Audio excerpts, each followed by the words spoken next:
Amazing facts India సమర్పించు దానియేలు మరియు ప్రకటన గ్రంథ ప్రవచనములకు మరొకసారి మిమ్మలను హృదయపూర్వకంగా ఆహ్వానిస్తున్నాము. ఈరోజు మనకున్న అంశము చాలా ప్రాముఖ్యమైనది. మరణించిన వారు నిజముగానే మరణించి ఉన్నారా?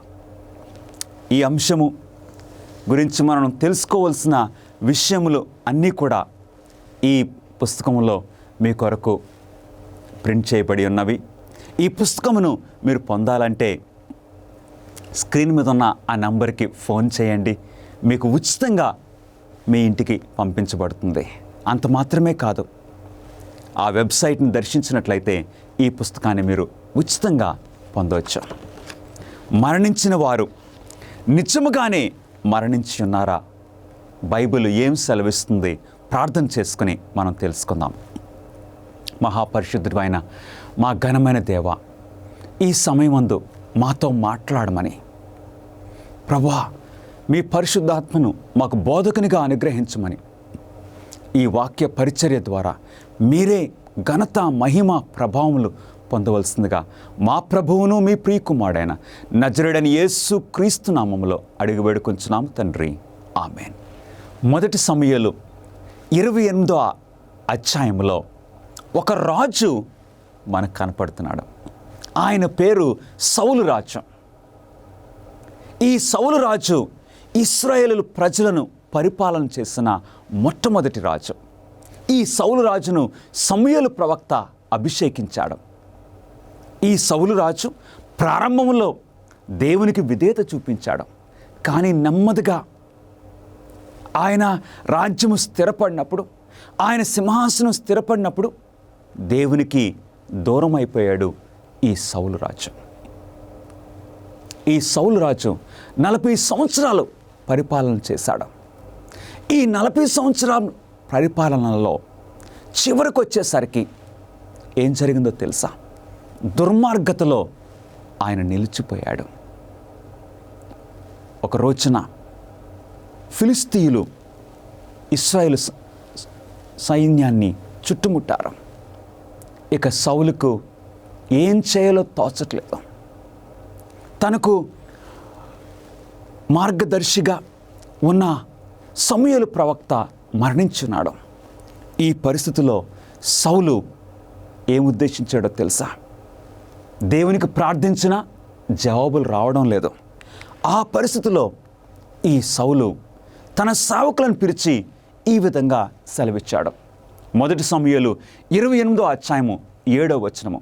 అప్పుడు సౌలు నా కొరకు మీరు కర్ణ పిచాచము గల ఒక స్త్రీని కనుగొనడి, నేను పోయి దాని చేత విచారణ చేతునని తన సేవకులకు ఆజ్ఞ ఇయ్యగా, దేవుని చేత అభిషేకం పొందిన ఈ సౌలు రాజు, పరిశుద్ధాత్మను పొందిన ఈ సౌలు రాజు ఇప్పుడు తన జీవితం చివరికి వచ్చేసరికి ఎవరి వైపు తిరిగాడో తెలుసండి?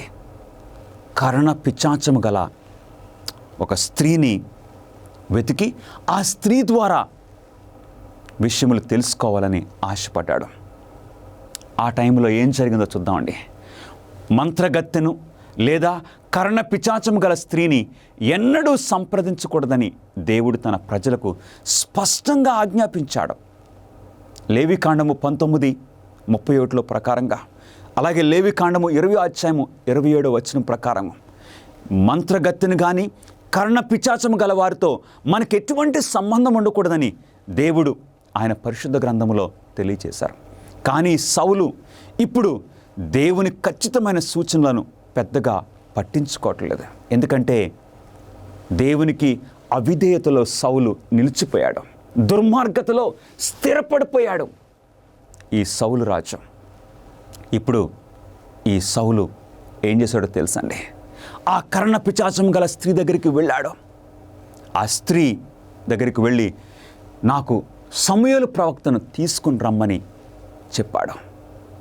ఆమె భయపడిపోయి ఇక బెదిరిపోయింది. కానీ ఏదో చేసింది, ఏదో పొగొచ్చుండొచ్చు, ఇంకేదో జరిగి ఉండొచ్చు. ఇప్పుడు ఒక రూపము, సమూయేలు ప్రవక్త వలె ఒక రూపమును ఆ కర్ణ పిచాచం గల స్త్రీ చూచింది. ఆ సమూయేలు ప్రవక్తతో మాట్లాడటము సౌలుకి జరిగింది. అటు తర్వాత మరుసటి రోజున ఆ యుద్ధములో దేవుని వాక్యం సెలవిస్తుంది, ఈలాగున సౌలును అతని 3 కుమారులను మరణమైరి. సౌలు అవిధేయతలో మరణించాడు. ప్రియులరా, దేవుని వాక్యము మనం చూసినట్లయితే సౌలు చూచిన మనిషి వంటి రూపము నిజముగా ప్రవక్త అయిన సమూయేల. ఆ కర్ణ పిచాచము గల ఆ స్త్రీ, ఆ మంత్రగత్తె పైకి తీసుకుని వచ్చిన ఆ రూపము చూడ్డానికి సమూయేలు వలె ఉన్నది. స్వరము కూడా సమూయేలు ప్రవక్త స్వరములాగా ఉన్నది. అది నిజమైన సమూయేలు ప్రవక్త అయినా? దేవుని వాక్యం ఏం సెలవిస్తుంది? మొదటి రాజులు 22వ అధ్యాయము 22వ వచనములో, అందుకతడు నేను బయలుదేరి అతని ప్రవక్తల నోట అబద్ధమాడు ఆత్మగా ఉండునని. గమనిస్తున్నారా ప్రియులరా? అది నిజమైన సమూయేలు ప్రవక్త కాదు. అది సాతానుడి యొక్క దుష్ట దూతల్లో ఒక దుష్ట ఆత్మ, అబద్ధమాడు ఒక ఆత్మని దేవుని వాక్యము చూస్తూ ఉన్నాము. ప్రకటన గ్రంథము 16వ అధ్యాయము 14వ వచనములో, అవి సూచనలు చేయనట్టి ఏంటండి?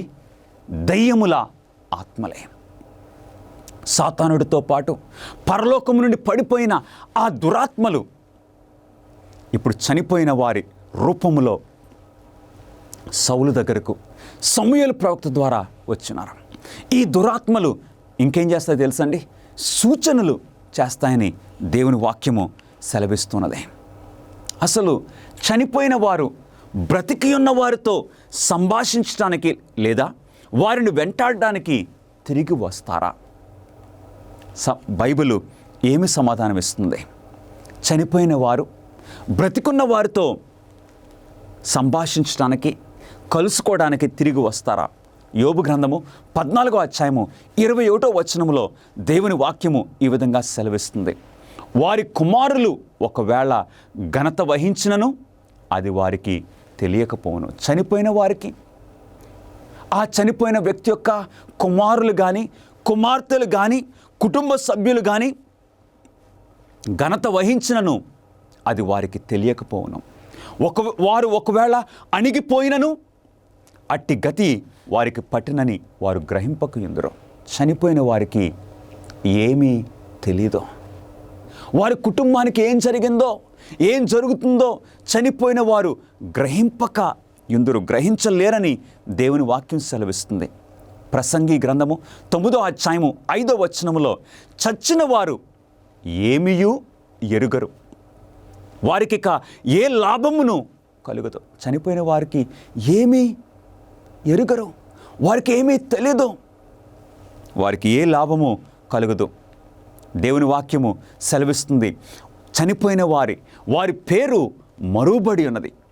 వారిక ప్రేమింపరు, పగ పెట్టుకొనరు, అసూయపడరు అని దేవుని వాక్యం సెలవిస్తుంది. ప్రియులరా, చనిపోయిన వారికి ఏమీ తెలియదు. వారు ప్రేమించరు, పగ పెట్టుకొనరు, అసూయపడరు. గమనిస్తున్నారా ప్రియ సహోదరి సహోదరులరా? దేవుని బిడ్డలకు దేవుని యొక్క వాక్యము మనకు స్పష్టంగా తెలియజేస్తుంది. ఏంటంటే చనిపోయిన వారి యొక్క ప్రేమ అంతటితో అంతమైపోయింది. వారి యొక్క పరిస్థితి అంతా కూడా అంతటితో అంతమైపోతుందని దేవుని వాక్యం సెలవిస్తుంది. ప్రసంగి 9వ అధ్యాయము 6వ వచనంలో, ఇక సూర్యుని క్రింద జరుగు వాటిలో దేని యందును వారికి ఎప్పటికీ వంతు లేదు. చనిపోయిన వారి పరిస్థితి ఈ విధంగా ఉంటుంది. కాబట్టి చనిపోయిన వారికి ఎంత తెలుసు? ఏమీ తెలీదు. ఇక వారు ప్రేమించరు, పగపెట్టుకొనరు, అసూయపడరు. భూమి కింద జరుగు వాటిలో దేని యందును వారికి ఎప్పటికీ వంతు లేదు. ప్రసంగి గ్రంథము 9వ అధ్యాయం 10వ వచనంలో, పాతాళమునందు అంటే సమాధిలో పని అయినను, ఉపాయమైనను, తెలివైనను, జ్ఞానమైనను ఇక లేదు. ఒక వ్యక్తి చనిపోయిన తర్వాత ఇక ఏ పని చేయలేడు. వారికి తెలివి లేదు, వారికి ఉపాయం లేదు, జ్ఞానము లేదు. ఒక రోజున ఒక చనిపోయిన ఒక స్త్రీని నేను గమనించాను. ఆ తల్లి చనిపోయిన ఆ స్థితిలో ఉంటే ఆ ఒక పసిబిడ్డ, ఆ తల్లి కుమార్తె ఇప్పుడు ఏం చేస్తుందో తెలుసండి? అమ్మా లెగు, అమ్మా లెగు, నాకు ఆకలేస్తుంది అని ఆ పసిబిడ్డ కన్నీరు కారుస్తూ అమ్మను లేపుతుంటే అమ్మ లెగలేని స్థితిలో ఉంది. ఎందుకంటే చనిపోయిన వారికి ఏమీ తెలీదు. వారు ప్రేమించరు, పగపెట్టుకొనరు, అసూయపడరు. సమాధిలో పని అయినను, ఉపాయమైనను, తెలివైనను జ్ఞానం లేదు. ఆ రోజు ఆ పరిస్థితి చూసి ఇక ఏడవని ముఖం లేదు. గమనిస్తున్నారా ప్రియులారా? ఒక వ్యక్తి మరణమైన తర్వాత పరిస్థితి ఏ విధంగా ఉంటుందో బైబిల్ గ్రంథము స్పష్టంగా మనకు తెలియజేస్తుంది. 115వ కీర్తన 17వ వచనము, మృతులు యెహోవాను స్తుతింపరు. అంటే చనిపోయిన వారు దేవుని స్తుతించగలరా? ఏమాత్రమో కాదు. మరణమైన వారికి నిన్ను గూర్చిన జ్ఞాపకము లేదని దేవుని వాక్యం సెలవిస్తుంది. మరణించిన వారికి దేవుని గురించి కూడా వారికి ఏమీ లేదు. వారు దేవుణ్ణి స్తుతింపరు. యోబు గ్రంథము 7వ అధ్యాయము 10వ వచనము, ఇక ఎన్నడూను ఆ చనిపోయిన వ్యక్తి ఇంటికి రాలేని పరిస్థితి ఏర్పడుతుంది. ఎందుకంటే ఇక చనిపోయిన వారికి ఏమీ కూడా తెలియదని బైబిల్ చాలా స్పష్టంగా మనకు తెలియజేస్తుంది. యెషయా గ్రంథము 38వ అధ్యాయం 18వ వచనంలో, మృతులు నీకు కృతజ్ఞతాస్తుతులు చెల్లింపరు. చనిపోయిన వారు దేవునికి ప్రార్థన చేయగలరా? లేదు. దేవుని స్తుతించగలరా? లేదు. వారి సంకల్పములు నాడే నశించునని 146వ కీర్తన 4వ వచనము తెలియజేస్తుంది. గమనిస్తున్నారా ప్రియులరా? చనిపోయిన వారికి ఎంత తెలుసండి? ఏమీ తెలియదు. వారు ఏం చేయగలరు? ఏమీ చేయలేరు. ఎందుకంటే చనిపోయి ఒకసారి ప్రాణం పోయిన తర్వాత ఇక అక్కడితో ఆ వ్యక్తి యొక్క జీవితము క్లోజ్ అయిపోయిందని దేవుని యొక్క వాక్యము తెలియజేస్తుంది. ప్రకటన గ్రంథము ప్రకారము మరణము యొక్క తాళపు చెవులు ఎవరి స్వాధీనంలో ఉన్నాయి? మరణము యొక్క ఎవరు స్వాధీనంలో ఉన్నది? దేవుని వాక్యం సెలవిస్తుంది. ప్రకటన గ్రంథము 1వ అధ్యాయము 18వ వచనంలో యేసుక్రీస్తు వారి యొక్క మాటలు, నేను జీవించువాడను మృతుడనైతిని గాని ఇదిగో యుగయుగములు సజీవుడనై ఉన్నాను, మరియు మరణం యొక్కయు పాతాళ లోకము యొక్కయు తాళపు చెవులు నా స్వాధీనములో ఉన్నవి. అవును ప్రియులరా, ప్రభువైన యేసుక్రీస్తు వారు అంటున్నారు, మరణం యొక్క తాళపు చెవులు నా స్వాధీనములు ఉన్నాయి. ఎందుకో తెలుసా? మన ప్రభువైన యేసుక్రీస్తు వారు ఆయన సిలువేయబడ్డారు. సిలువపై ఆయన మరణించారు.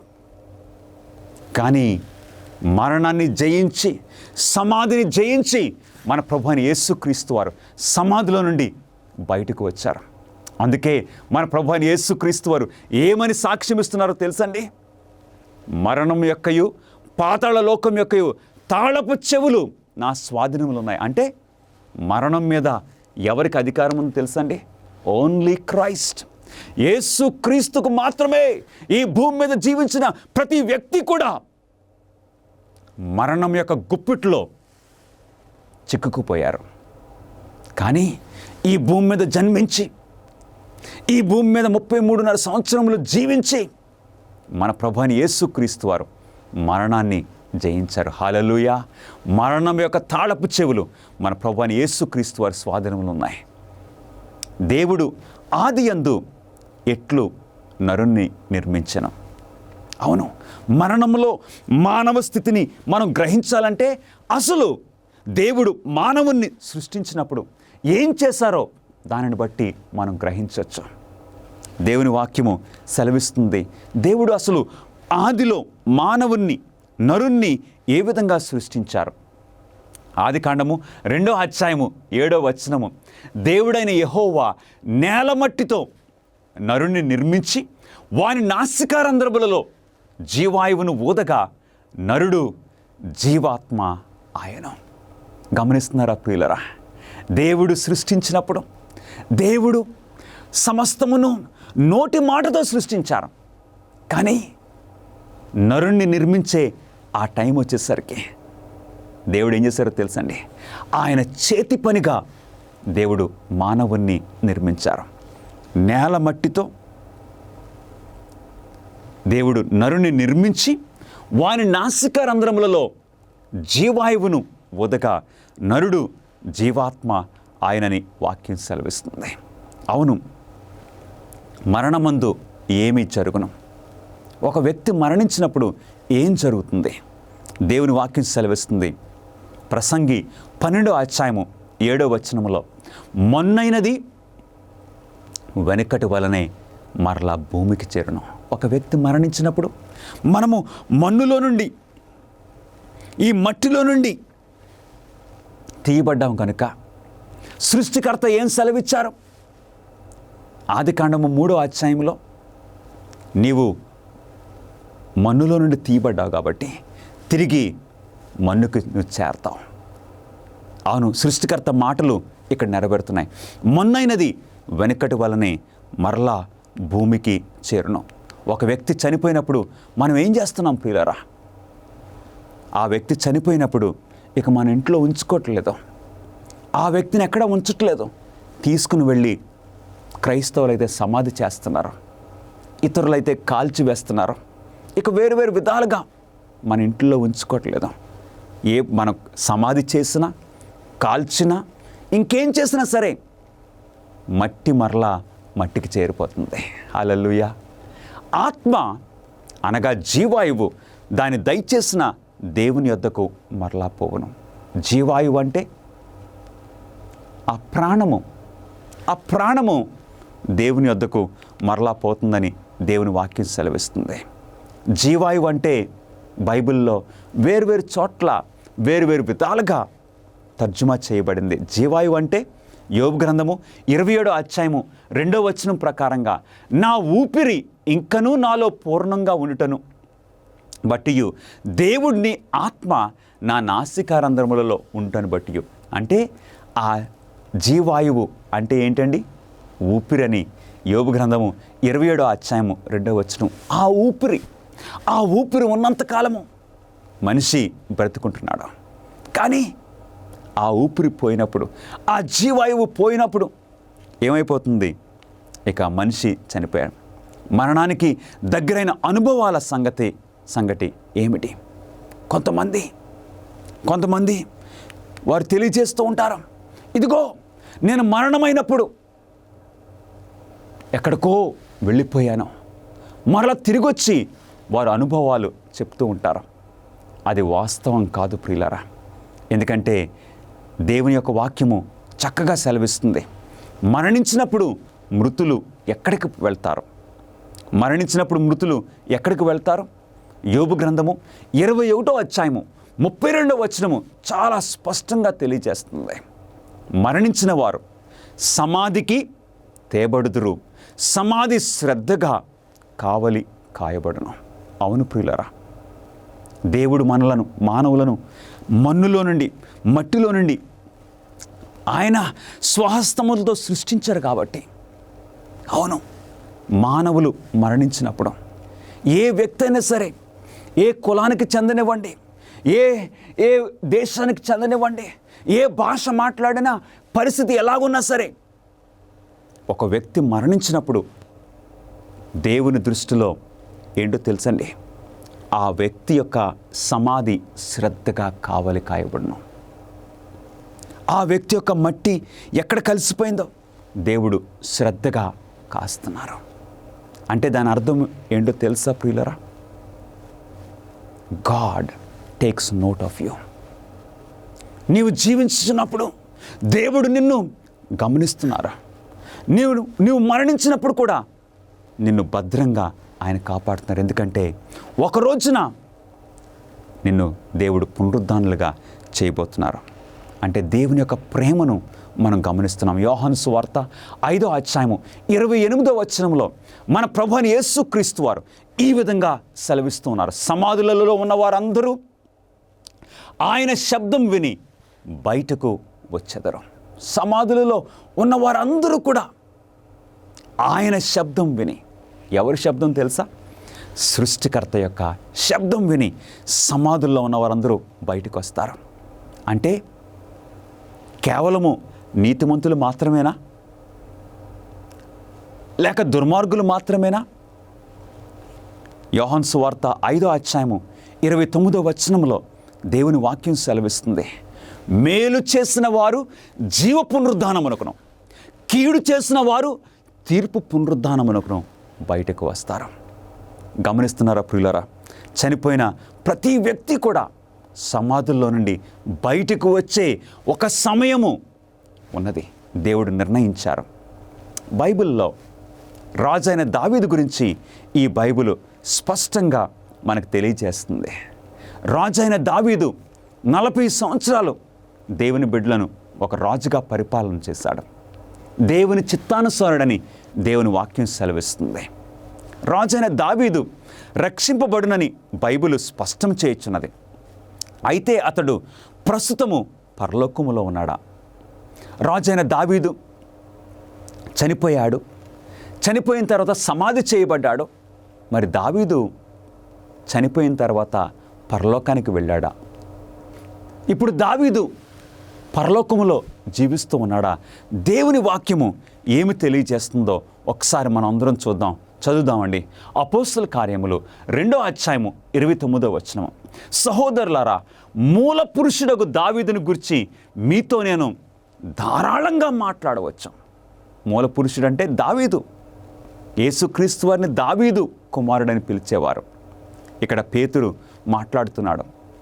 ఆ ప్రజలందరినీ యెరూషలేములో ఆ పెంతెకోస్తు దినమున పేతురు మాట్లాడుతూ, సహోదరులారా, మూల పురుషుడకు దావీదుని గురించి నేను ధారాళంగా మాట్లాడవచ్చును.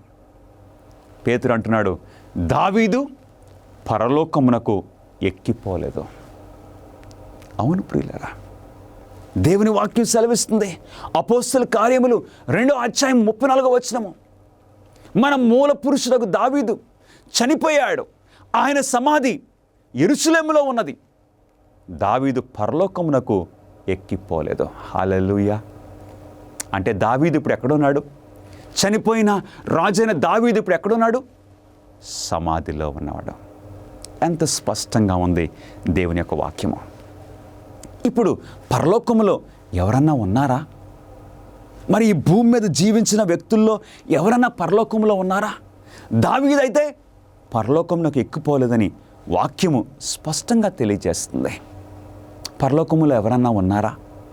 మన ప్రభువైన యేసుక్రీస్తు వారు ఈ భూమి మీద ఆయన జీవించినప్పుడు మార్కు సువార్త 9వ అధ్యాయము 1 నుండి 8 వచనాలు మనం చదివితే, ఒక రోజున మన ప్రభువైన యేసుక్రీస్తు వారు 3 శిష్యులను ఆయనతో పాటు ఒక కొండ మీదకి తీసుకుని వెళ్ళారు. ఆ కొండని ఇప్పుడు రూపాంతరమైన కొండని మనం పిలుస్తూ ఉన్నాము. ఆ కొండ శిఖరం మీద వారు ఉన్నప్పుడు వెంటనే ఆ కొండ మీద మన ప్రభువైన యేసుక్రీస్తు వారు రూపాంతరం చెందారు. ఆ టైంలో ఆ 3 శిష్యులు, పేతురు, యాకోబు, యోహాను, ఈ 3 శిష్యులు ఆ రాత్రి వేళ చూశారు. యేసుక్రీస్తు వారికి ఒకవైపున మోషే, మరొక వైపున ఏలియా కనబట్టము వారు చూశారు. మరి మోషే, ఏలియా పరలోకములో ఉన్నారా? దేవుని యొక్క వాక్యం మనకు సెలవిస్తుంది. యూదా రాసిన పత్రిక ఒకే అధ్యాయం ఉన్నది, 9వ వచనంలో, అయితే ప్రధాన దూత అయిన మిఖాయేలు అపవాదితో వాదించుచు మోషే యొక్క శరీరమును గూర్చి తర్కించినప్పుడు, అవును, మోషే గొప్ప నాయకుడు, దేవుని ఇల్లంతటిలో నమ్మకమైన వాడు, దీనుడు మోషే. ఈ మోషే చనిపోయాడు. మోషే నేబో కొండ మీద చనిపోయిన తర్వాత దేవుడు మోషేని పునరుద్ధానం చేశారు. ఈ విషయము యూదా రాసిన పత్రిక 9వ వచనంలో మనకు కనపడుతుంది. దేవుడు మోషేను పునరుద్ధానుడిగా చేసి పరలోకానికి తీసుకుని వెళ్ళారని యూదా రాసిన పత్రిక 1వ అధ్యాయము 9వ వచనం మనకు తెలియజేస్తుంది. కాబట్టి మోషే పరలోకములో ఉన్నాడని మనం గ్రహిస్తున్నాము. అంత మాత్రమే కాదు, ఏలియా ప్రవక్త కూడా మరణం చూడకుండా పరలోకానికి వెళ్ళినట్లు మనం చూస్తూ ఉన్నాము. మత్తయి సువార్త 27వ అధ్యాయము 52, 53 వచనాల్లో దేవుని వాక్యము ఈ విధంగా సెలవిస్తుంది. మన ప్రభువైన యేసుక్రీస్తు వారు సిలువ వేయబడినప్పుడు ఏం జరిగిందో తెలుసా? ఒక పెద్ద భూకంపం కలిగింది. రెండవది, దేవాలయపు తెర పైనుండి క్రిందకి చినిగిపోయింది. మూడవది, సమాధులు తెరవబడినని దేవుని వాక్యం సెలవిస్తుంది. మత్తయి ఈ విషయాన్ని రాస్తున్నాడు. మత్తయి సువార్త 27వ అధ్యాయము 52వ వచనములో, సమాధులు తెరవబడెను, నిద్రించిన అనేక మంది పరిశుద్ధుల శరీరములు లేచెను, వారు సమాధులలో నుండి బయటకు వచ్చి ఆయన లేచిన తరువాత పరిశుద్ధ పట్టణములో ప్రవేశించి అనేకులకు అగపడిరి. అవును, యేసుక్రీస్తు వారు సిలువపై తన ప్రాణాన్ని అర్పించినప్పుడు సమాధులు తెరవబడ్డాయి. అనేక మంది పరిశుద్ధులు సమాధుల నుండి బయటకు వచ్చారు. మన ప్రభువైన యేసుక్రీస్తు వారు పునరుద్ధానమైన తర్వాత ఈ పరిశుద్ధులు యెరూషలేము పట్టణములో ప్రవేశించి అనేకులకు కనపడి యేసుక్రీస్తు పునరుద్ధానుడయ్యాడని అనేక మందికి సాక్ష్యం ఇచ్చినట్లు దేవుని వాక్యము సెలవిస్తూ ఉన్నది. అవును ప్రియులరా, వారికి ఏం జరిగిందని మనం ఆలోచిస్తే, ఆ సమాధుల నుండి బయటకు వచ్చిన వారికి ఏం జరిగిందని మనం ఆలోచిస్తే, ఎఫెసీయులకు రాసిన పత్రిక 4వ అధ్యాయము 8వ వచనంలో దేవుని వాక్యం సెలవిస్తుంది. ఆ పరిశుద్ధులు పరలోకమునకు కొనుపోబడ్డారని దేవుని వాక్యం సెలవిస్తుంది. గమనిస్తున్నారా ప్రియులరా? పరలోకములో ఈ భూమి మీద నుండి తీసుకుని వెళ్ళబడిన కొంతమంది పరలోకములో ఉన్నట్టు, కొంతమంది మాత్రమే, అందరూ కాదు, దేవుని వాక్యం సెలవిస్తుంది. 8వ ప్రశ్న, విచ్ఛిన్నమైపోయినటువంటి ప్రపంచంలో దేవుని యొక్క ప్రణాళిక ప్రవచనాల ద్వారా మీరు తెలుసుకోవాలని కోరుతూ ఉన్నారా? ఆచరణాత్మకమైనటువంటి గొప్ప సవాళ్లను మీరు ఎదుర్కోవాలనుకుంటే మిమ్మల్ని ఉత్తేజపరుస్తున్నాం, ఉత్సాహపరుస్తున్నాం. అమేజింగ్ ఫ్యాక్ట్స్ వారు బైబిల్ చదువుకునేటువంటి గైడ్స్ మీ కొరకై 27 పుస్తకాలను మీకు అనుగ్రహిస్తున్నారు. అద్భుతమైనటువంటి గ్రాఫిక్స్ ద్వారా మీరు అర్థం చేసుకోవడానికి నేరుగా మీకు సమాధానం దయచేస్తూ ఉన్నారు. ప్రతి చదువుకునేటువంటి ఈ గైడ్ ద్వారా బైబిల్లో సరైన సమాధానం గ్రహించుకోగలరు. మీ జీవితంలోని ప్రాముఖ్యమైన ప్రశ్నలకు సమాధానం ఇస్తుంది. ఏ విధంగా మీరు సంబంధాన్ని పెంచుకోగలరు, ప్రభువైన యేసుక్రీస్తు వారు ఎప్పుడు రాబోతూ ఉన్నాడు, ఇంకా ఎన్నో విషయాలను తెలుసుకోవచ్చు. భవిష్యత్తులో ఈ యొక్క విలువైన విషయాన్ని కోల్పోకండి. మీ జీవితాన్ని రూపాంతరపరుస్తూ ఉన్నాయి అమేజింగ్ ఫ్యాక్ట్స్ వారు ఇచ్చేటువంటి బైబిల్ చదువుకునే పుస్తకం. ఇవి మీకు ఇంగ్లీష్ లోను, హిందీ, తమిళ్, తెలుగులో మీకు లభిస్తూ ఉన్నాయి. వేచి ఉండకండి, వెంటనే మీ యొక్క స్టడీ గైడ్స్ ను ఇప్పుడే ఆర్డర్ చేయండి. AFTV.in అనేటువంటి మా వెబ్సైట్ ని సంప్రదించి వెంటనే పొందండి. కానీ ఆత్మకు అమరత్వం ఉన్నదని మరియు శరీరము మాత్రమే మరణించినది అనేది నిజము కాదా? మరణించినప్పుడు శరీరం అయితే ఒకే అంతం అయిపోతుంది, కానీ ఆత్మ అలాగే జీవిస్తూ ఉంటుందా? ఆత్మకు అమరత్వం ఉన్నదా అని మరి దేవుని వాక్యము ఏం సెలవిస్తుంది? దేవుని వాక్యం సెలవిస్తుంది. యెహెజ్కేలు గ్రంథము 18వ అధ్యాయము 4వ వచనములో, పాపము చేయువాడెవడో వాడే మరణమునందును. ఇంగ్లీష్లో ఏమంటుందో తెలుసండి? The soul that sins shall die. అంటే ఆత్మకు మరణం ఉన్నదా లేదా? దేవుని వాక్య ప్రకారంగా ఎవరైతే పాపం చేస్తున్నారో ఆ ఆత్మ మరణిస్తుంది. తర్వాత యోబు గ్రంథము 4వ అధ్యాయము 17వ వచనములో దేవుని సన్నిధిని మర్త్యులు అంటే మరణించిన వారు నీతిమంతులు అగుదురా? ఏమాత్రము కాదు. సో మరణించిన వారుకి అమరత్వము లేదు ప్రియులారా. మరణించిన వారు శరీరం అయితే మట్టి అయిపోతుంది, ఆత్మ అంటే ఆ జీవాయువు దేవుని దగ్గరకు వెళ్ళిపోతుంది, కానీ ఇక ఏమీ మిగలడం లేదు. అమరత్వము ఆత్మకు లేదు. తిమోతికి రాసిన మొదటి పత్రిక 6వ అధ్యాయము 15-16 వచనాల్లో దేవుని వాక్యము ఈ విధంగా సెలవిస్తుంది.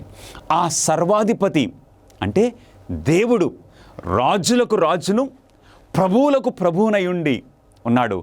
ఆయన మాత్రమే అమరత్వము గలవాడు ప్రియులరా.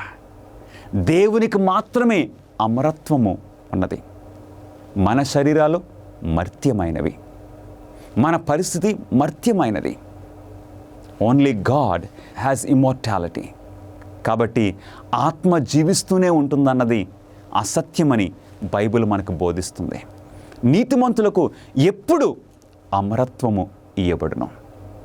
అవును, నీతిమంతులకు దేవుని బిడ్డలకు ఎప్పుడు దేవుడు ఇక నిత్యము జీవించే ఆ బహుమానము ఇస్తారు. దేవుని వాక్యం సెలవిస్తుంది. కొరింథీయులకు రాసిన మొదటి పత్రిక 15వ అధ్యాయము 51వ వచనములో ఒక రెప్ప పాటున కడబూరం మ్రోగగానే మనమందరము మార్పు పొందుదమా. ఎప్పుడండి? ఎప్పుడు దేవుని బిడ్డలకు దేవుడు అమరత్వమునిస్తారు? యేసుక్రీస్తు వారు రెండోసారి వచ్చినప్పుడు, మన ప్రభువైన యేసుక్రీస్తు వారు రెండోసారి వచ్చినప్పుడు కడబూరం మ్రోగగానే అప్పుడు దేవుని వాక్యం సెలవిస్తుంది, బూరం మ్రోగును, అప్పుడు మృతులు అక్షయులుగా లేపబడుతారు. మర్త్యమైన ఈ శరీరము అమర్త్యతను ధరించుకొనవలసినది. ఎప్పుడు జరుగుతుంది? యేసుక్రీస్తు వారి యొక్క రెండవ రాకడప్పుడు. కాబట్టి చనిపోయిన వారు నిజంగా మరణించి ఉన్నారా? సమాధానం ఏంటంటే అవును. చనిపోయిన వారికి ఇక వారు ప్రేమించరు, పగపెట్టుకొనరు, అసూయపడరు. భూమి క్రింద జరుగు వాటిలో వారికి ఎటువంటి పాలు లేదని వాక్యం సెలవిస్తుంది. యేసుక్రీస్తు వారు రెండోసారి వచ్చినప్పుడు అప్పుడు వారు సమాధిలో నుండి బయటకు వస్తారు. అప్పుడు వారు మర్త్యమైన ఈ శరీరము అమర్త్యతను యేసుక్రీస్తు వారి యొక్క రెండో రాకడప్పుడు ధరిస్తుంది ప్రియులరా. తెస్సలోనికీయులకు రాసిన మొదటి పత్రిక 4వ అధ్యాయం 16వ వచనంలో దేవుని వాక్యం సెలవిస్తుంది, ఆర్భాటముతోనూ ప్రధానదూత శబ్దముతోనూ దేవుని బోరుతోనూ పరలోకము నుండి ప్రభువు దిగువచ్చును. అవును, యేసుక్రీస్తు వారు రెండోసారి వచ్చినప్పుడు ఆర్భాటముతో ప్రధానదూత శబ్దముతో దేవుని బోరుతో ప్రభువైన యేసుక్రీస్తు వారు రాబోతున్నారు. అప్పుడేం జరుగుతుంది? క్రీస్తునందుండి మృతులైన వారు మొదట లేస్తారు. ఎప్పుడైతే ప్రభువైన యేసుక్రీస్తు వారు రెండోసారి ఈ భూలోకానికి వస్తారో అప్పుడు పునరుద్ధానం జరుగుతుంది. సమాధులు తెరవబడుతున్నాయి. క్రీస్తునందు మృతులైన వారు మొదట లేస్తున్నారు. బైబిలు పదే పదే మరణమును దేనికి పోల్చుచున్నది లేదా సూచించుచున్నది? బైబిల్లో మరణమును పదే పదే దేనికి పోలుస్తున్నారు? పాత నిబంధన ఏంటి, క్రొత్త నిబంధన ఏంటి? దేవుని వాక్యం సెలవిస్తుంది. యోహాను సువార్త 11వ అధ్యాయము 11వ వచనంలో మన స్నేహితుడైన లాజరు నిద్రించుచున్నాడు, లాజరు చనిపోయినని దేవుని వాక్యము మనకు సెలవిస్తుంది. ఇక్కడ లాజరు చనిపోతే దేవుడు ఏమంటున్నారండి? ప్రభువైన యేసుక్రీస్తు వారు లాజరు నిద్రించుచున్నాడు. అప్పుడు వారికి అర్థం కాలేదు. లాజరు నిద్రిస్తే లేస్తాడులే, ఏమి పర్వాలేదులే అని అనుకుంటున్న ఆ టైంలో మన ప్రభువైన యేసుక్రీస్తు వారు యోహాను సువార్త 11వ అధ్యాయం 14వ వచనంలో లాజరు చనిపోయేనని క్లియర్గా చెప్పారు. అంటే మరణాన్ని నిద్రకు మన ప్రభువైన యేసుక్రీస్తు వారు పోల్చారు. మన ప్రభువైన యేసుక్రీస్తు వారు మాత్రమే కాదు, ఈ బైబిల్లో అనేక మంది మన పితరులు, మన ప్రవక్తలు, అపోస్తులు మరణాన్ని నిద్రకు పోల్చారు. ప్రభువా, అతడు చనిపోయి 4 దినములైనది గనుక ఇప్పటికీ వాసన కొట్టునని అతనితో చెప్పాను. అవును, లాజరు చనిపోయి 4 దినములు అయిపోయింది. ఆయన ప్రభువైన యేసుక్రీస్తు వారు ఆ బేతనియని అనే గ్రామాన్ని దర్శించారు. దర్శించి ఇప్పుడు లాజరు సమాధి దగ్గరకు వెళ్ళారు. అప్పుడు ప్రభువైన యేసుక్రీస్తు వారు ఏం చేశారో తెలుసండి?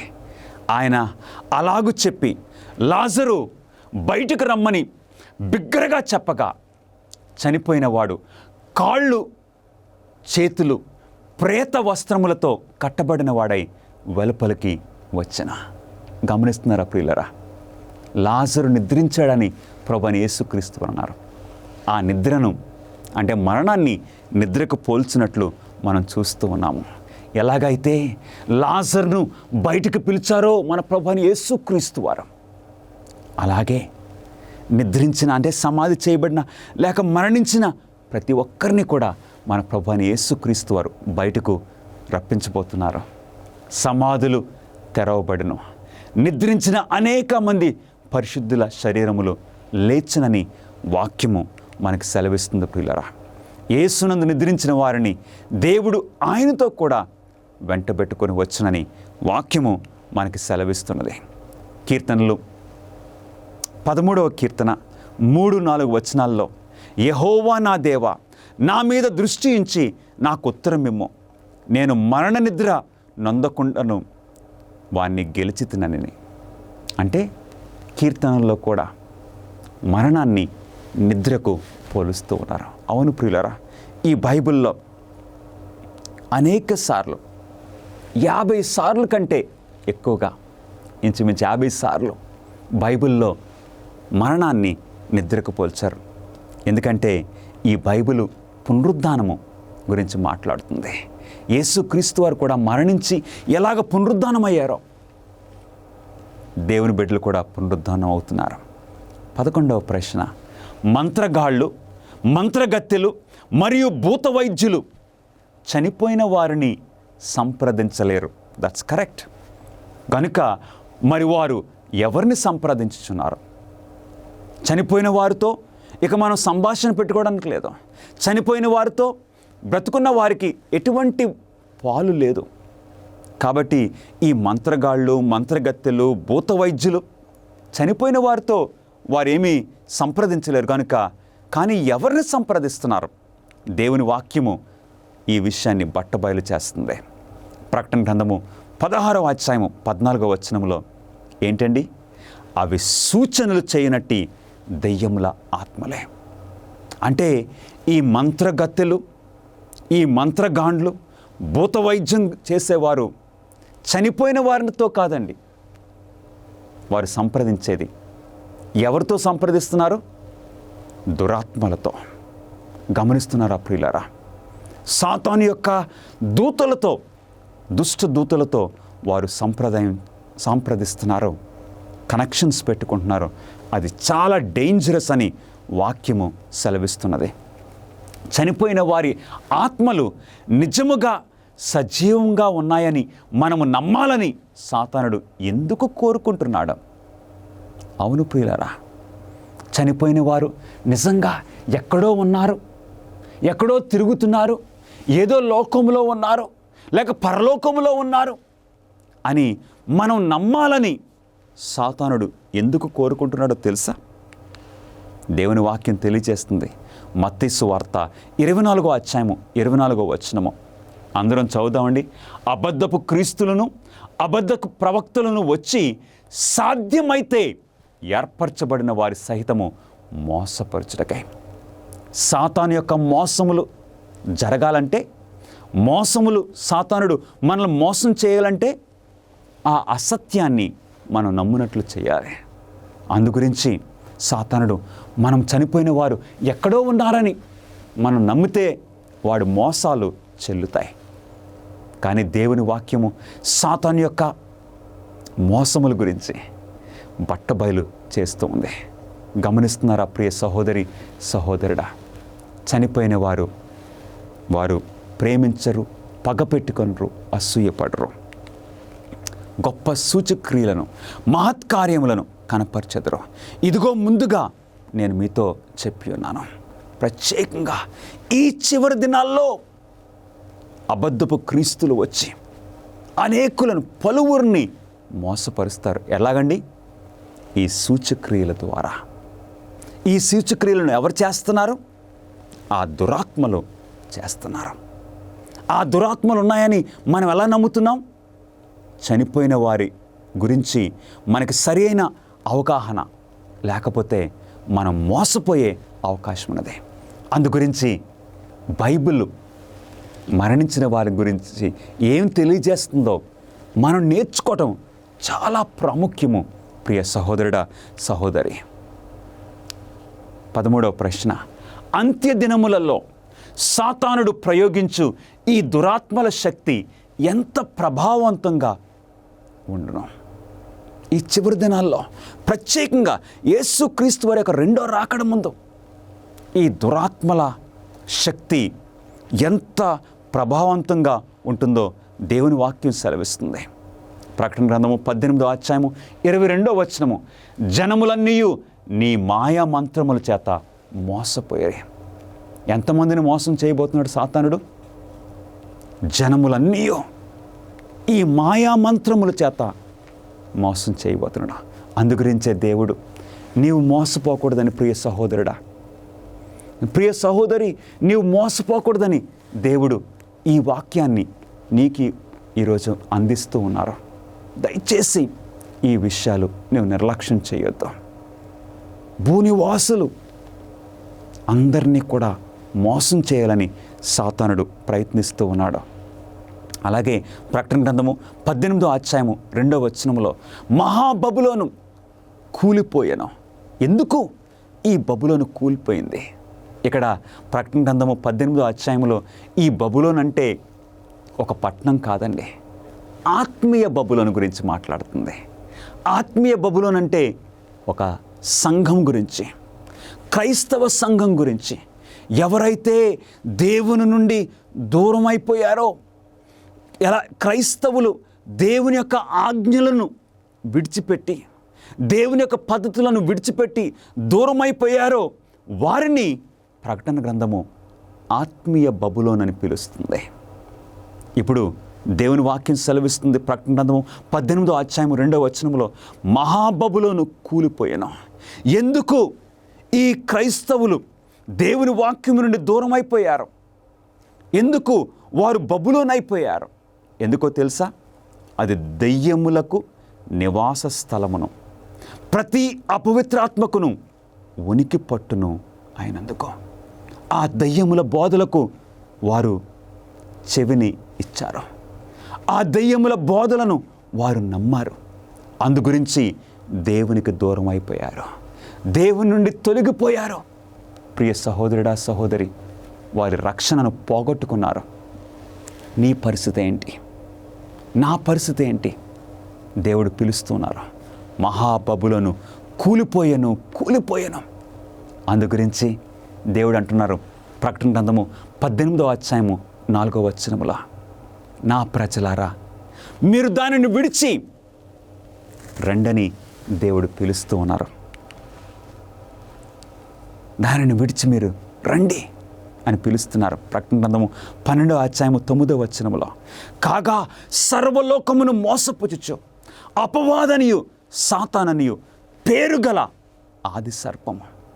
సాతానుడు ఆదిలో హవ్వను ఎలా మోసం చేశాడో అలాగే ఇప్పుడు ఈ చివరి దినాల్లో సాతానుడు అనేక మందిని మోసం చేస్తూ ఉన్నాడు. ఆ మోసములలోకి నువ్వు లోను కాకూడదని దేవుడు ఉద్దేశిస్తున్నారు. అందుగురించే ఈ వర్తమానము నీకు నాకు పంపిస్తున్నారు ప్రియ సహోదరుడా, సహోదరి. ఎందుకంటే దేవుడు ఆయన బిడ్డలను ప్రేమిస్తున్నారు. ఆ మోసముల నుండి బయటికి రమ్మని దేవుడు పిలుస్తున్నారు. ప్రకటన గ్రంథం 18వ అధ్యాయము 4వ వచనములో, నా ప్రజలారా మీరు దానిని విడిచి బయటికి రండని దేవుడు పిలుస్తున్నారు. దురాత్మలు చేసే ఈ సూచక క్రియలను దేవుడు ఎలా పరిగణిస్తాడు? ఈ దురాత్మల యొక్క సూచక క్రియల గురించి దేవుడు ఏమంటున్నారు? లేవీకాండము 20వ అధ్యాయము 27వ వచనము, పురుషుని అందేమి స్త్రీ అందేమి సోది అయినను ఉండిన ఎడల వారికి మరణశిక్ష విధింపవలన. దేవుడు అసలు సహించలేదు. ఎందుకంటే ఈ దురాత్మల ప్రభావం ద్వారా అనేక మంది మోసపోతున్నారని దేవుడు ఉద్దేశించి అలాంటి వారు మీ మధ్యన ఉండకూడదు. వారు ఉన్నట్లయితే వారికి మరణశిక్ష విధించాలని దేవుడు ఖచ్చితంగా ఆయన బిడ్డలకు లేవికాండము 20వ అధ్యాయము 27వ వచనంలో తెలియజేశారు.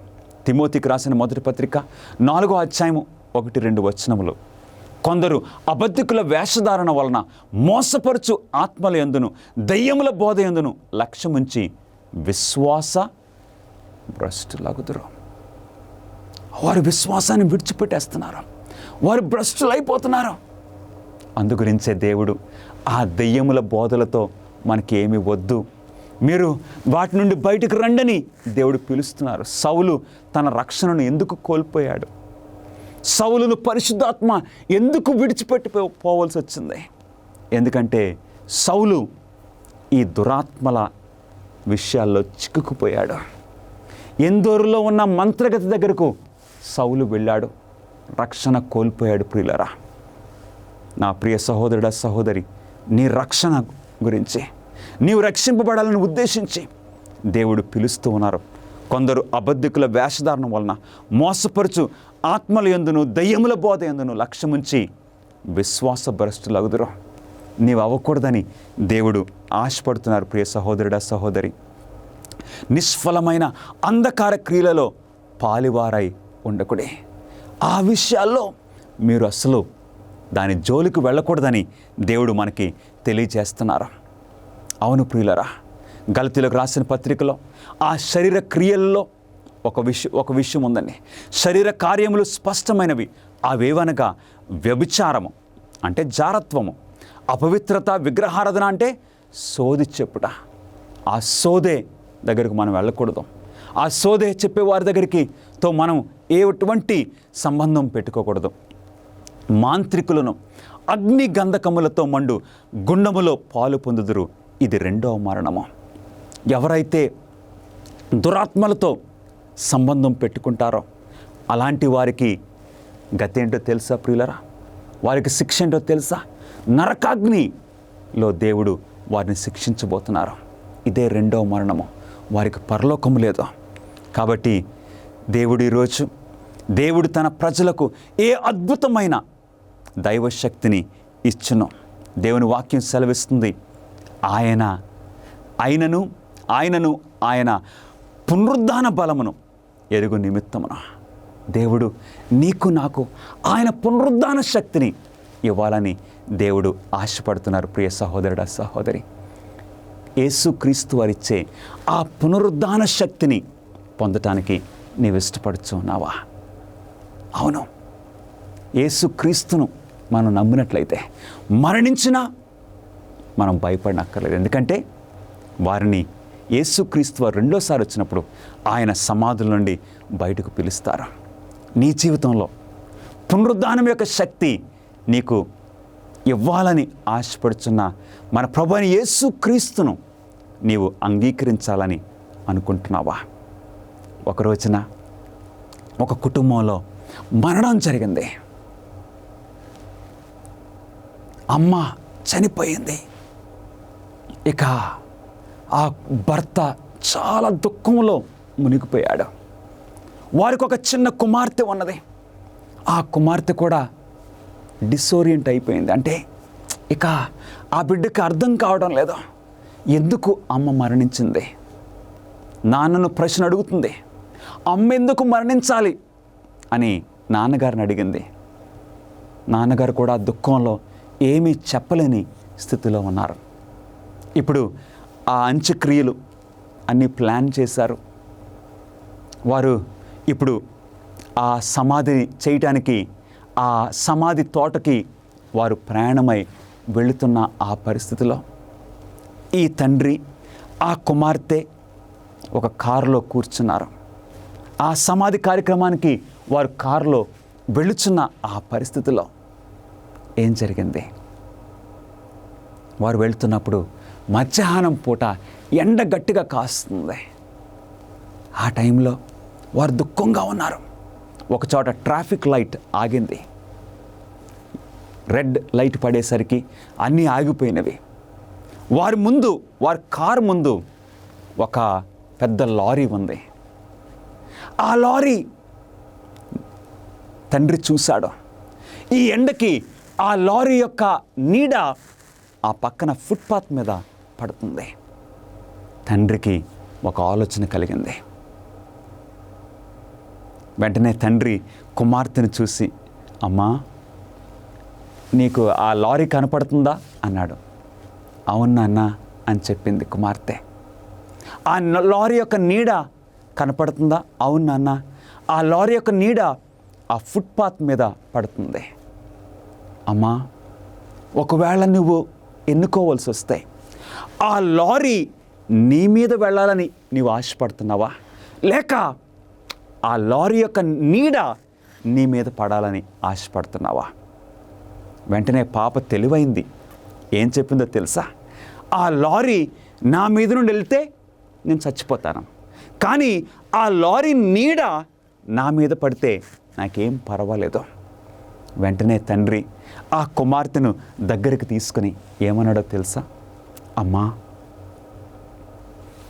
నీ తల్లికి కూడా అదే జరిగింది. అవును ప్రియ సహోదరి సహోదరులారా, గమనిస్తున్నారా? ఈ మరణము కేవలము నిద్ర వంటిదే.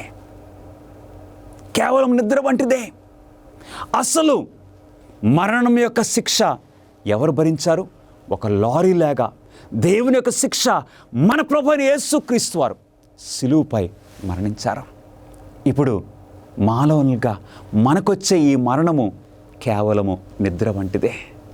అది హానికరం కాదు. ఎందుకంటే మన ప్రభువైన యేసుక్రీస్తు వారిని బట్టి ఒక చక్కటి పునరుద్ధానము మనకున్నది. ఈరోజు ఆ పునరుద్ధాన శక్తి ప్రభువైన యేసుక్రీస్తు వారు నీకు నాకు ఇవ్వాలని ఆశపడుతున్నారు. స్వీకరించడానికి నీవు ఇష్టపడుతున్నావా? అయితే ప్రార్థన చేసుకుందాం. మహాపరిశుద్ధుడా, మీకే స్తుతులు, మీకే స్తోత్రములు నాయన. మాతో మాట్లాడినందుకు మీకు వందనములు. నీ వార్త వినిపించినందుకు మీకు వందనములు. మమ్మల్ని స్వీకరించమని ప్రభా, మా జీవితంలో జయము నాయనా, సత్యములో నడిచే ప్రభా ఆ పట్టుదల కృప మాకు దయచేయమని మా ప్రభువును మీ ప్రియకుమారుడైన నజరుడైన యేసుక్రీస్తు నామములో అడిగి వేడుకొంచున్నాము తండ్రి. Amen. God bless you friends.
కాబట్టి ప్రపంచంలో ప్రకాశవంతమైన కాంతి ఏమిటి?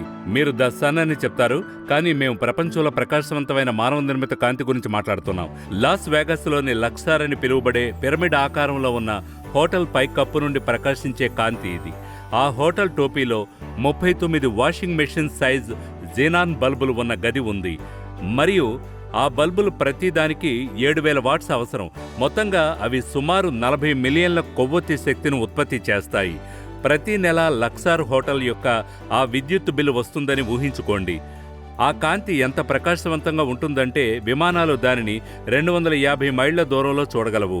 వారు అంతరిక్షంలోకి 10 మైళ్ల ఎత్తులో కాంతిని వెలిగిస్తున్నారు. అంటే మీరక్కడ తేలుతూ ఉంటే మీరక్కడ ఒక వార్తాపత్రికను చదవచ్చు. మీరు ఊహించినట్లుగా ప్రకాశవంతమైన కాంతి ప్రపంచంలోని ఉత్తమ బగ్ ఆకర్షణగా మారింది. ఇది చిమ్మటలు, గబ్బిలాలు మరియు గొడ్లగూబలను తీసుకొస్తుంది. రాత్రి హోటల్ పైన దాని సొంత పర్యావరణ వ్యవస్థను సృష్టిస్తుంది.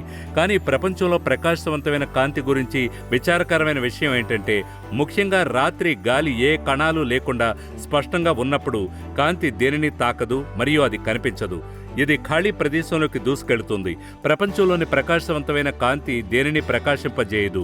మరొక గొప్ప వ్యర్థమైన వెలుగు ఉందని, అది దేవుని వాక్యపు వెలుగని బైబిల్ మనకు చెప్తుందని మీకు తెలుసు. కీర్తన 119:105 ఇలా ఉంది: నీ వాక్యము నా పాదాలకు దీపము, నా మార్గానికి వెలుగు. ఇంకా చాలామంది చీకట్లో నడుస్తున్నారు. ఇంకా యేసు ఇలా అన్నాడు, మీకు ఆ వెలుగు ఉంటే మీరు దాన్ని బుషెల కింద ఉంచకుండా చూసుకోండి. మత్తయి 5వ అధ్యాయంలో యేసు ఇలా అన్నాడు, అందరూ చూడగలిగేలా ఓ కొండ మీద మీ వెలుగును పట్టణం వల్లే ఉంచండి. కాంతి ఏదైనా ప్రతిబింబించినప్పుడు మాత్రమే ఇతరులకు లాభం చేకూరుతుంది. మన వెలుతురు ఇతరుల జీవితాలను ప్రకాశవంతం చేయాలని దేవుడు కోరుకుంటాడు. కాబట్టి మీరు దేవుని కోసం ప్రకాశిస్తున్నారా? వెలుగు ఉండనివ్వండి అని యేసు చెప్పినట్లు గుర్తుంచుకోండి.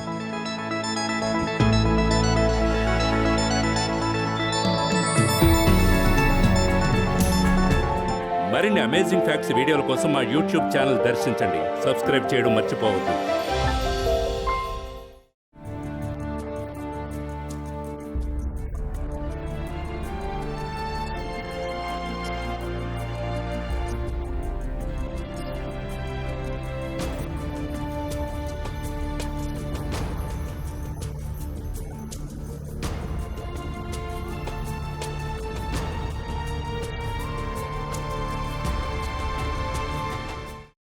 అమేజింగ్ ఫ్యాక్ట్స్ బైబిల్ అధ్యయనాన్ని ఇంకా పొందాలనుకుంటున్నారా?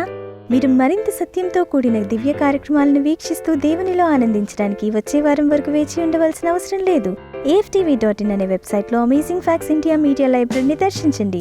AFTV.in అనే మా వెబ్సైట్లో మీరు మీ కంప్యూటర్ లేదా మొబైల్లోనే రోజులో 24 గంటలు, వారానికి 7 రోజులు ఉచితంగా వివిధ భాషల్లో వీడియో ప్రసంగాలతో పాటు ప్రింట్ చేసిన పుస్తకాలు, పత్రికలు ఉచితంగా పొందవచ్చు. AFTV.in అనే వెబ్సైట్ని తప్పక దర్శించండి.